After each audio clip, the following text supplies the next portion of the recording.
Why? Why?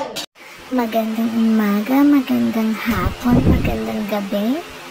At welcome po sa segment ng Cooking Ina. Kung kayo po ay nahihirapan kung anong ulamin, ay naku, idagdag nyo na po ito sa inyong listahan. At eto ipapakita na nga po natin dito lang sa Cooking Ina. So ayun nga po, naghiwa na po tayo ng bawang at isusunod na rin po natin dyan ang sibuyas. Pinatulong ko na nga po ang aking anak sa paghihiwa para naman po may banding kami sa kusina. Dagdag nga rin po to sa kaalaman niya para may alam siya sa kusina. Ayan, at kamatis naman po ang ating sinunod na ihihiwa.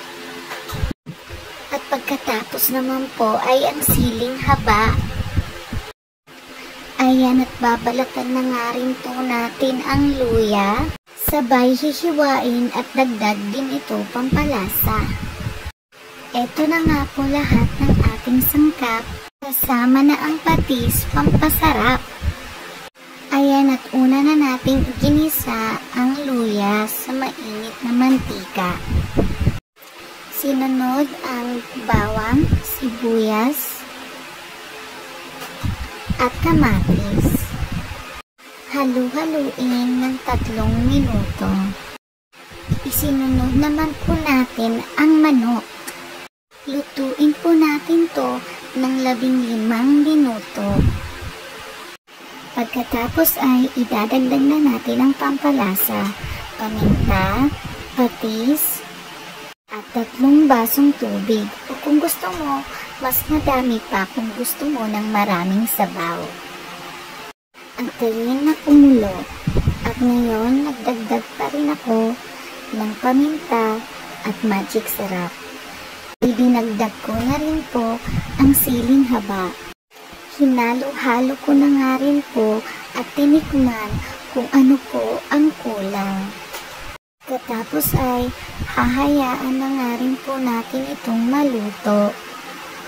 At sa huli, idadagdag na nga rin po natin ang pechay. Pagkatapos ay lulutuin lang natin yan ng 3 minuto. And just one last taste. Una-una man. Okay na to. Ma. Kuya, dito na po nagtatapos ang Cooking Ina. Maraming